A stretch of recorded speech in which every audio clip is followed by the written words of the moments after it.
Hey guys, Sean here. Today's Mythos bonus episode brings you an interview we were able to do at GenCon 2017 with Arkham creator and developer Matt Newman. Labyrinths of Lunacy was amazeballs and we wanted to get the scoop on it. So obviously, we didn't want to have Matt hold back any information for the sake of spoilers, so this is a serious spoiler warning. We run ruin on everything in this interview, so if you have not experienced Labyrinths of Lunacy, which I would recommend you do in Epic Multiplayer if possible, I will advise you to hit the old pause button on this one. Your media player will hold it in a sort of auditory stasis, giving you time to obtain and experience Labyrinths of Lunacy before you are assailed with the spoilerific interview you're about to hear. Still there? Okay, well, for the rest of us, I'm going to have to beg your pardon. I really thought I had dialed in my little pocket recorder prior to going live. This thing's new to me. But the audio file that we ended up getting from it was rough.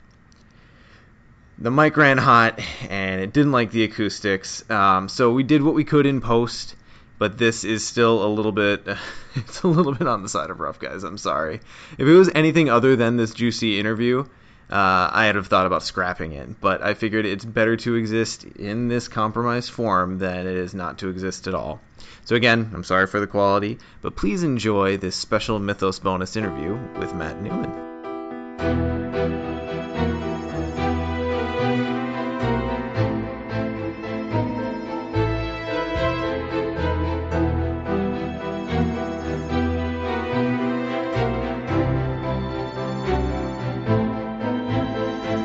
Mythos Busters, investigating the mystery, monsters, and madness of Arkham Horror, the card game. Alright, so we're at GenCon. We have just finished Labyrinths of Lunacy. And I feel like it's appropriate that first, Matt, I thank you for blessing us with this experience. Thank you. That was a true gaming experience. Thank you for coming out here all the way to GenCon. Yeah, I don't know. Oh, hey, can we grab Nate? Yeah, and Nate. Hey, Nate. Do you want to be interviewed? It's recording right now. I would like to be interviewed, but I am trying to marshal the Game of Thrones. I heard you were a multitasker. Yeah. Enjoy the interview, though. Hi, everyone. Thanks, Nate. So talking about, I guess, epic multiplayer mode first, because that's kind of, I think, probably the first notable bullet point of this whole thing. I mean, was it kind of a foregone conclusion that it worked so well with Lord of the Rings in the past that we were going to try to implement it in Arkham, or no, there was a bit of a decision involved in that. Like, do we want to repeat, what's been done with Lord of the Rings, or do we want to try something different? For this particular event, I was really inspired to do like the plot that's in Labyrinths of Lunacy, and that plot really needs epic multiplayer mode. Sure. So I was like, all right, let's take what Lord of the Rings has done with epic multiplayer mode, but turn it on like an Arkham spin. And that was like where the communication barrier came from, and things like that. It's epic multiplayer mode. If you've played Lord of the Rings, if you played Siege of Numenor and those scenarios, you'll recognize some of the rules. But it's very different feeling from how those events are. Yeah, those are like you have all these people standing together, using their teamwork and communication to figure out what to do. And this is kind of a little bit of the opposite. So it sounded like the idea of parallel universes preceded the actual implementation. So you just kind of had this idea in your head that you wanted. Yeah, I was really inspired by some of my favorite video games are like the Zero Escape series. If any listeners have ever played those games, they'll catch a lot of references there. And then of course like classic horror movies like Saw. This scenario is like my love letter to those games and those movies. And like Escape the Room puzzles in general. Yeah. I do want to say that while we were playing, I did call it Sock'em Horror, so I think that should be the unofficial subtitle to Labyrinths of Lunacy. Yeah, that's pretty fair.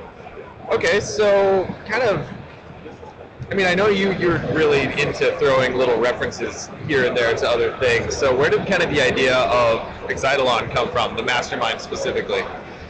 So my answer will depend on how much of this you want me to spoil for listeners. Full spoilers. We're going to give a full alert on this one. Awesome. Okay, good. So Excitolon, my sort of like headcanon backstory for Excitolon is he's this guy who has he's learned to communicate with the other versions of himself.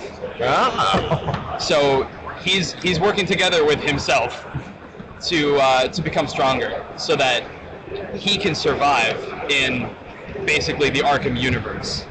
And in order to do so, he's created this ritual that he needs the investigators, he needs his victims to feel the maximum amount of anguish and despair and pain that they possibly can.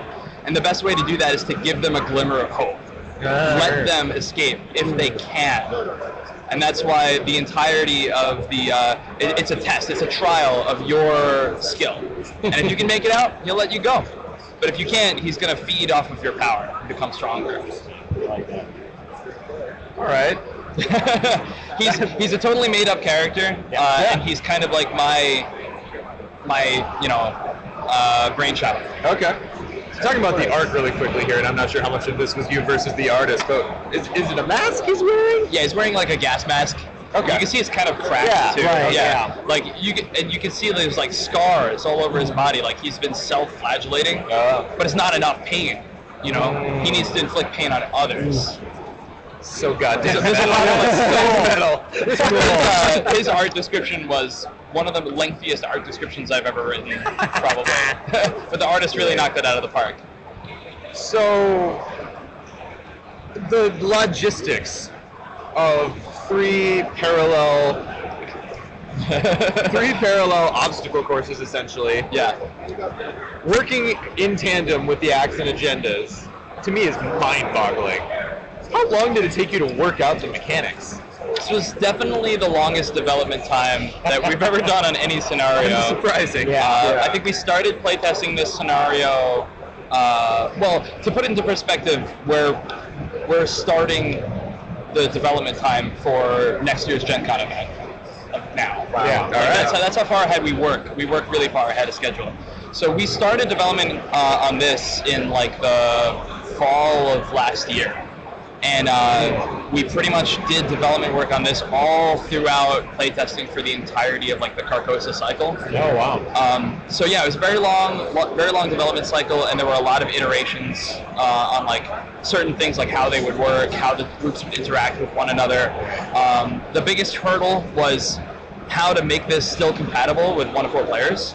Right. Because we needed that compatibility. We weren't going to put a scenario out that's like, here's your 1 copy, by the way. Yeah, I hope you have 11 friends. And I hope you have a lot of friends, right? So that was the hardest part. And we ended up, I think, with a really good mode, because there's like basically a completely separate encounter set that you guys didn't even see that's in there. That's just for if you're playing with a single group.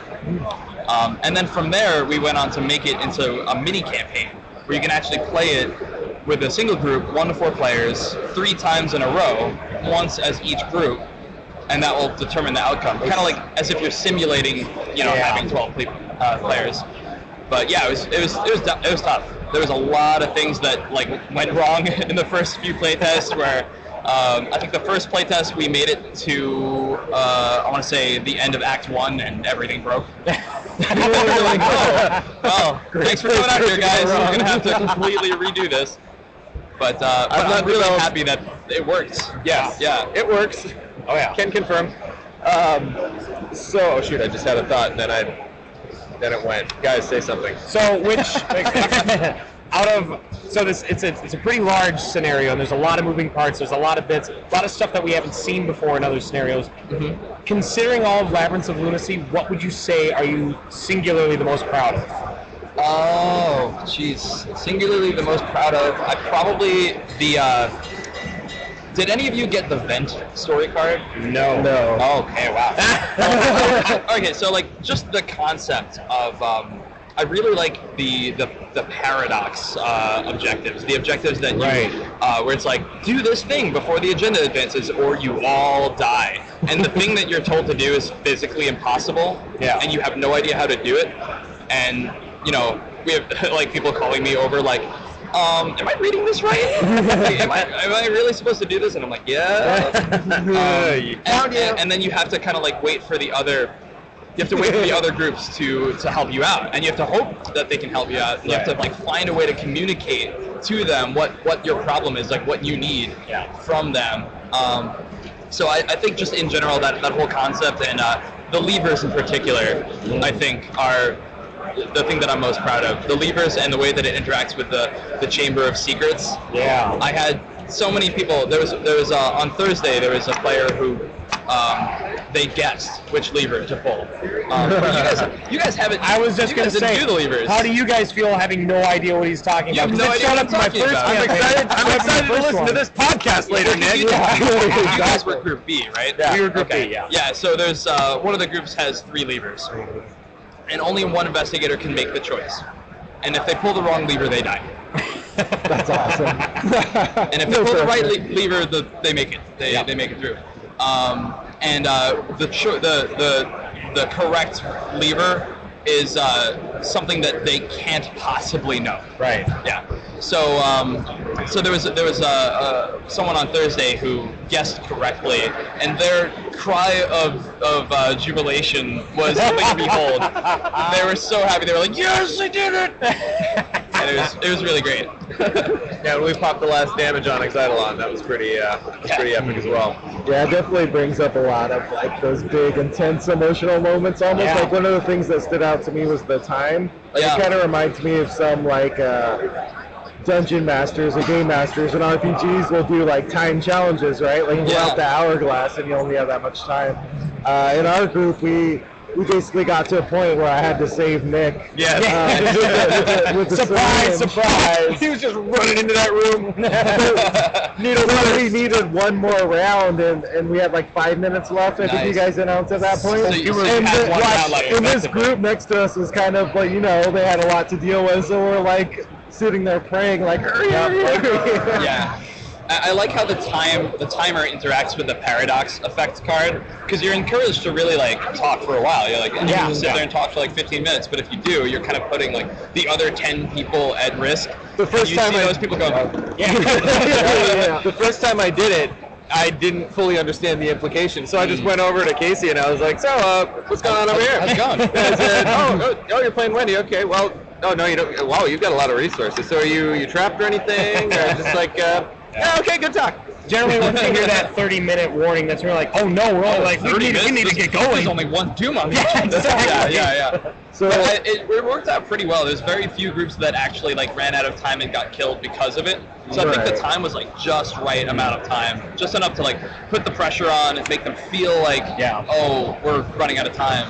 Yeah. Event organizers take note. Yeah. Was the time thing like from the first iteration, or was that something you added later on? I always planned on it being thematically timed. Like in the flavor text, Exodolon is telling you that you only have a limited amount of time.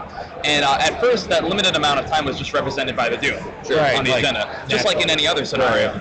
But then it kind of like occurred to me that people were taking pretty much about an hour for each act. And on the flavor text I had written, you have 1 hour to do this or you will die. So I decided to try it one time, and it worked really well. So we just decided to run with it. And that's just an event thing, right? Like where each one is like when you play it at home. If you play it at home, you go can to the choose. Doom. Yeah. Well, you can choose to time yourself. Oh, if you want. Yeah. Sure. And actually, the rules say like your event organizer may impose a time restriction, and you can set the time restriction to be whatever you want. If you play this at home, you can set it to be 45 minutes. I was gonna say, whatever. so standard would be 60 minutes, hard would be 30 minutes, and Right. Well, that nightmare certainly would be depends 30 on the minutes. number of players. Right. A two-player game. If you have 6 people, 3 groups of 2, then probably 30 minutes is all you need. Sure. Yeah. So switching gears slightly, the alt art promo. yeah. So many cards, so little time. How do you decide which one you're going to bless with the alt art treatment? Actually, believe it or not, this was a pretty easy choice. I think Leo DeLuca I is a believe it. really He's kind of popular a card. consummate ally. Yeah, he's probably one of the more popular cards right out of the core set. We knew we wanted it to be a core set card, right? Because that's the cards that most people are going to have and recognize. And it's also like, I mean, he has 1 line of text, right? Yeah. So it's a really natural alt art card because we can expand that art window to be really tall. And he's a memorable character, and all I can say is it's not the last time he's going to appear somewhere. So perhaps not in card form, Perhaps not in card form. What does that mean? It's a campaign log. It could be. I'm not even gonna. Are you cosplaying as Leo? Is that what's happening? Probably could. That'd be pretty awesome. We should do that. So anyone who's going to Arkham Knights, if there's any listeners that are planning on going to Arkham Knights, if you cosplay, that would be wicked cool. You should do it. It'll be awesome. I'll show up as the manatee version of it. Yeah, that was my next question. So I noticed a large body of water in the background of the alternate art promo. I'm going to take credit for that here for us. No. If you squint really hard with a magnifying glass, there's a manatee in the back. No, that's just the docks of the Miskatonic River. Oh, yeah, Sean. There are freshwater manatees, Nick. Oh, I know. There's only one body of water in Arkham, didn't you know? Aren't all manatees freshwater? Yes, there's no salt water. Yeah. I'm not sure. No, those are dugongs. Those are dugongs. Yeah, that must be it. The Mississippi dugong. The Mississippi dugong. The Delaware dugong. Actually, the hardest part with the Leo promo was, do we give them the level 0 or do we give them the level 1? Because we ended up giving one copy of each. Yeah, which is smart, I think. Which, yeah, I think that was the way to do it, but also it means that, if you want 2 copies of the level 0, I mean, how many alt art cards give you a full playset anyway? Right, sure. Yeah. And how many copies of Leo DeLuca are most people putting in their deck? I mean, I'm sure probably 2, but there's probably a lot of people who are only putting 1 copy in anyway. Yeah. So I'm pretty sure I'm just going to put both alt art copies in and just have a say mental it's the note right like, one. yeah, I've upgraded this, I haven't upgraded this. right. So be sure to watch when he plays stuff, make sure he's paying the right amount of resources. Right. Or you could put the alt art copy in the normal copy, and then if you draw the normal copy, you just go switch and it, switch it out to the alt art. Yeah. Yeah. I remember we used to do that with the proxies where you'd have the rare card in the big, thick case to protect it, and you'd write in marker on a crappy card and have it in. You didn't do that? This is a Black Lotus. Yeah, this was way before I knew sleeves existed. Right. So switching back to Labyrinths. Well, I mean, what has the feedback been? I can't imagine it's anything but... It's been really positive. Like everyone's coming up to me after the event and shaking my hand and getting me to sign stuff, which is really humbling, and telling me how much fun they had. Until they decide to forge your signature and steal your identity in a long-con plan. Well, my signature is not.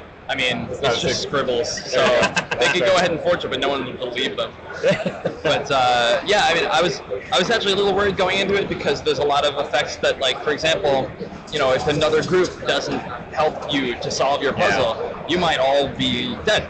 Yeah. And so I was a little worried that there might be some frustration with that, but no, really none. Everyone who did die, everyone who didn't make it out of the labyrinth was really gracious and really like, wow, that was so much fun. Yeah. Can't wait to try it again and see if I can survive next time. So that's a good sign. Yeah, it's a great sign. Well, in my first playthrough of it, my group totally wiped. Like, flip the card, read what happens, oh, we all die. Oops. And normally, like, that's such a thing where it's like, really, you just flip a card and everyone dies? But the steps are all laid out to prevent that. It was a fair death. We just chose not to do that because we were holding out for something else. That didn't work out. So, yeah, no, really well done. And I think that was one of the central, like, things that really sold, like, the kind of Saw Madman Labyrinth thing was the fact that in each case, like each puzzle you're faced with, the pieces aren't there at first. You don't see like how you're gonna get it. Yeah. Like, because if it's there, if it's like, oh, the antidote is on this card and it's there, it doesn't have that same flavor of like, oh, I know exactly what to do. Right.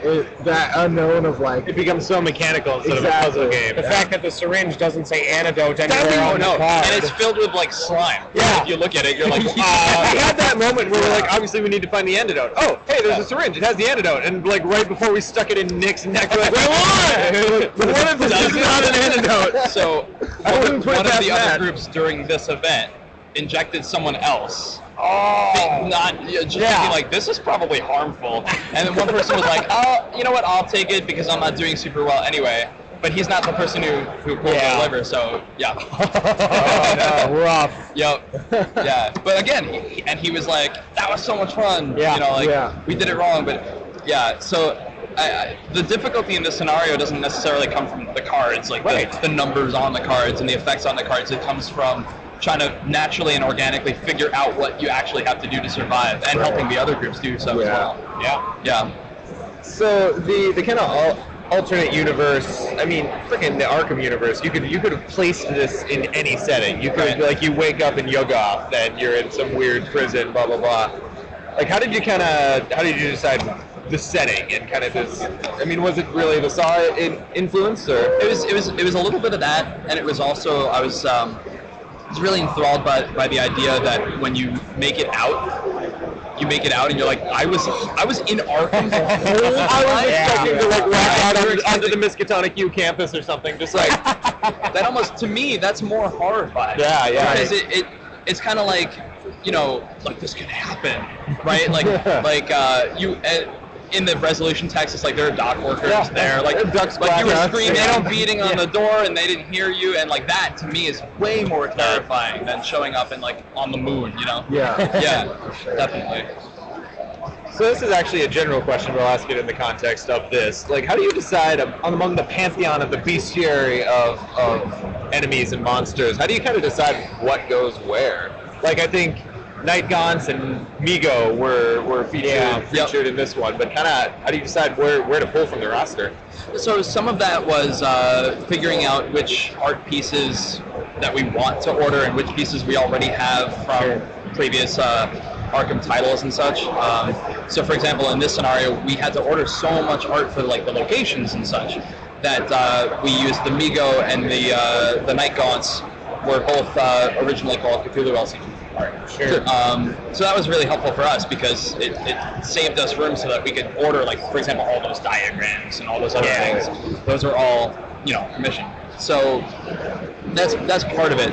And then also Night Gaunts are known for swooping in and just picking people up. So it kind of like having a Night Gaunt, that it's not explained like why are there Night Gaunts here, but their title is Abductor. Yeah.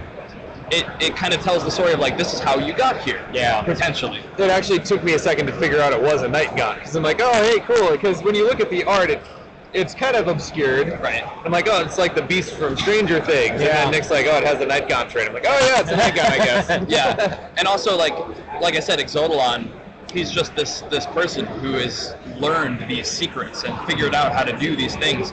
So they had to also be monsters that one could, you know, interact with and potentially like recruit to be his minions effectively. So it couldn't have been like, you know, a force of nature like a Shoggoth or something like that. It had to be something that you could, like, Migo are smart, Migo are intelligent, Night Gaunts you can ride them, you know, that kind of thing. So, sure. Yeah. Interesting. Some parallels between this scenario and Bloodborne. You're a Bloodborne fan? Oh my goodness. Oh, man. Bloodborne's probably one of my favorite video games of all time. Like top three video games of all time. You guys should just go get a room. But yeah, the whole, like, talking about the Night Gaunts and how they abduct people, that just made me think of Bloodborne, the Snatchers, and the Faceless Village. And Snatchers. Yep. Mm-hmm. Yeah, they were actually, they were a little bit of the inspiration behind the Kidnapped art. Yes, exact. That's what we were playing that, and I was literally showing that to people. Like, look, this is from Bloodborne. And the steps of Yalagola and Lost in Time and Space. I'm like, Bloodborne. And I'm like, God, Nick, shut up! It's the sixth time. Yeah, if you have a PlayStation 4 and you haven't played Bloodborne, you're doing yourself a disservice. Proof once again that Nick is right. Ian, help. I don't have a PlayStation, so I can't play it. So he's double wrong. That's a good excuse, I guess. Yeah. Nick, let him borrow your PlayStation. Yeah. Oh yeah. Let me just mail it to me. Mail it to California. So one thing that I thought was really cool about this is, and I think we respected Table Talk rules way more because of it, is the fact that these are parallel universes. You have to have a special circumstance to communicate with the other investigators. Like, when we play, in normal scenarios, I never actually observe the Table Talk rules because I'm like, I could investigate. Like, they know what card I'm talking about most of the time. Right, yeah. But in this one, oh man, it is such a thing. And that, it's the Paradox, what's the card that lets you... Paradox Effect. Paradox Effect. Yeah. That was so evocative. I have Stranger Things on the mind right now, but that was so evocative of those moments where, like, there's that, you know, thin in the universe, and, like, you can just, like, see through to the other person. Yeah. Now the conversations ended up being a little bit more mundane than you would probably think. How you guys doing? You need this? Do you need this? Yeah. Like, got any monsters over there? Yeah, that was something that I wouldn't say it changed over time with the scenario, but it was something that we really had to kind of like hammer out. How are we going to do this? Because there have definitely been times where in playtests, we sat down and people just started like yelling the answers. Right. To everything. Oh yeah. Not like intentionally. They're just still like they're loud. They get excited. Yeah, yeah. And in my head, I'm like, I hope this is gonna work, but GenCon's loud enough that it should be fine. Right. But I encourage any players at home who are playing this to like play in separate rooms. I think that really hammers. I never even thought about that. You play in Blinds separate rooms, at least, and you kind of just peek your head in to say like we're at the end of the round. Have a bell. Yeah. And then it's instead of the loudness covering up all the speak, it's just like it's really quiet. Yeah. And that I think makes it even more scary. You feel like more alone, So interesting. Yeah. Well, I think that kind of scenario too, with these elements, like you were saying, it not only does enhance the table talk, but also the role-playing elements, because you kind of get into that mindset. Like there was a point where Roland was going to trigger the poison chamber, and I was in the room, and we hadn't secured the antidote yet. As Jenny, I was like, I'm going to move out of the room before you do that. And Nick's like, mechanically, it probably won't matter. I'm like, no, Jenny would move out of the room and back away. So I appreciated that aspect. It definitely gets you in the mindset of it. Yeah, that whole thing with the poison chamber was a good moment. Me building off of what I learned from my first playthrough, and you guys with the blind playthrough, and me trying not to spoil anything, then how it worked out, and then the syringe, and quick, get it and rolling real quick. And it also helped we didn't totally trust you. Yeah, well, there's that. That's just natural. I think there's so many cool stories that can come out of this scenario. Yeah. Like I can recount there was another group, same chamber, right? Chamber of poison, where they knew they weren't going to get the syringe in time. They had figured out that that's what they needed, but they knew they weren't going to get it in time. So one of them ran in and pulled it without conferring. Right. Just go. Right. It was almost like a Walking Dead moment. Yeah, that's a great way to say it. And they were like, "What are you doing?" And he's like, "Go on without me." And it was so great. Yeah, it was perfect. So I think one of the parts I found most interesting is the puzzles in the wording of the action agenda and how that relates to the notes. Yeah. How did that come about, and how did you decide exactly where it fell on the continuum of difficulty? Yeah. That's a good question. So one of my major inspirations for this scenario, as you've probably already figured out, was like escape the room kind of puzzles. And we actually went to a bunch of escape the rooms before designing the scenario as like inspiration. And one of the things that it's research, so the word I paid for it, right? No, no, but I didn't tell them. I just kind of went and did it. Yeah, but so when I got back, I was like, all right, so I want to emulate this feeling of like trying to figure out what you need to do. But I want it to be the player, not the car. Not the investigator, because not mechanic. Right, mechanically speaking, it would just be gather these clues. You figured it out. Yeah. Right. That's how any other scenario is. So I wanted it to be more like, no, the player has to figure out what to do. So that was, I think, a natural fit, giving them actual puzzles to solve, word scrambles. There's probably some that you didn't even see because you've only played twice. And like the levers. I've only played levers, and there's other word ones too. Sure. But the one the note is probably the one that everyone will see. Yeah, because instantly you're just like, what? Yeah. You're just like, really? Were you the one who said the first time you saw it, you thought it was an error? No, I saw it, and because I had it in my first game. I had it in my first game the whole time, so I was like, it's going to be important, and then never came up because we wiped. And so then afterwards I went up to Matt, and I was like, this is a red herring, right? And he's like, the note? I'm like, yeah, it's a red herring. No. I'm like, what? No. You didn't get to Act 3. I was like, God damn it. That was so cool. I was so invested in that. And we did definitely get questions like, is this wrong? Like when we sent it to production, that was especially fun. Oh, this is wrong, right? And I'm like, nope, this is perfectly accurate. So, you saw the agenda at the end of the core scenario, right? Like we just do that stuff in this game. Right. Yeah, exactly. So just like having puzzles in there that you have to solve.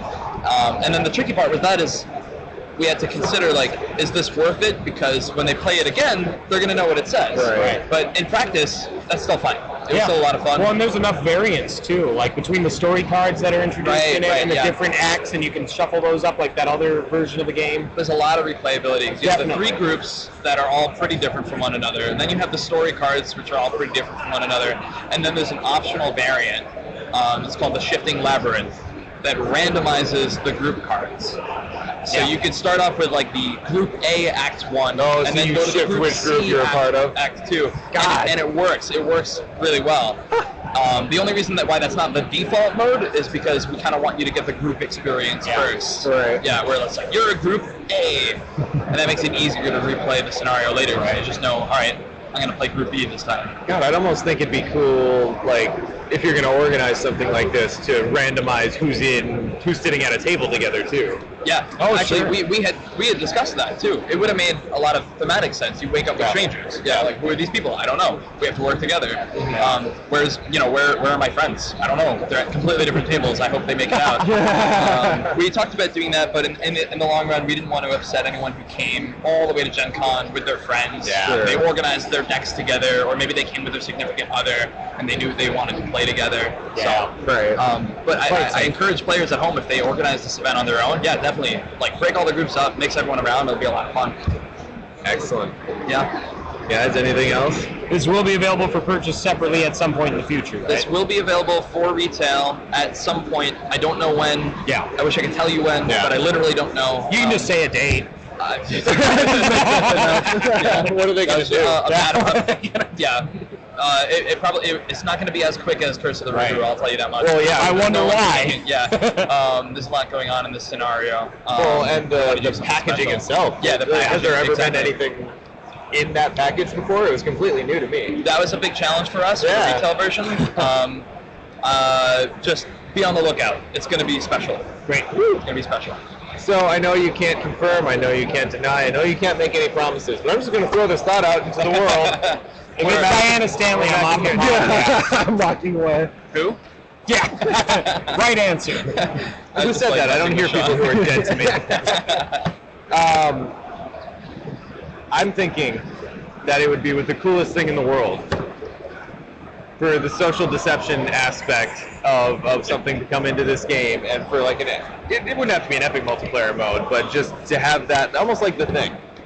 That would be like that'd be perfect con. It would, especially if you're sitting with people you don't know. Yeah.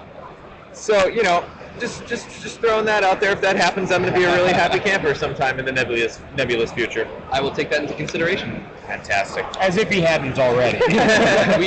We have talked about it. I'm sure. We've talked about a lot of different ideas. Because before we settled on Labyrinths, we talked about, what kind of special events can we do for Gen Con.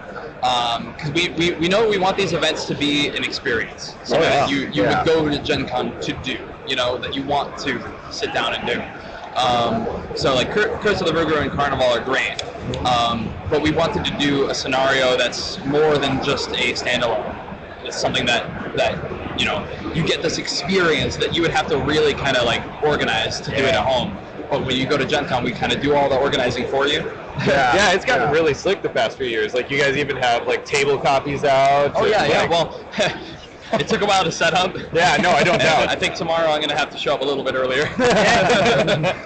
Yeah, it was pretty slick actually. I think it went really smoothly. Awesome. So, Diana Stanley confirmed. That's what I heard.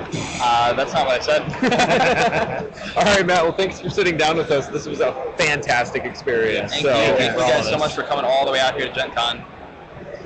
Yeah, our pleasure. I think so, yeah. This is like the highlight of Gen Con so far, playing that scenario. Thank you. All right, well, we'll toss it back to the regular show, I guess, unless this is the end of the episode, in which case we'll see you next time.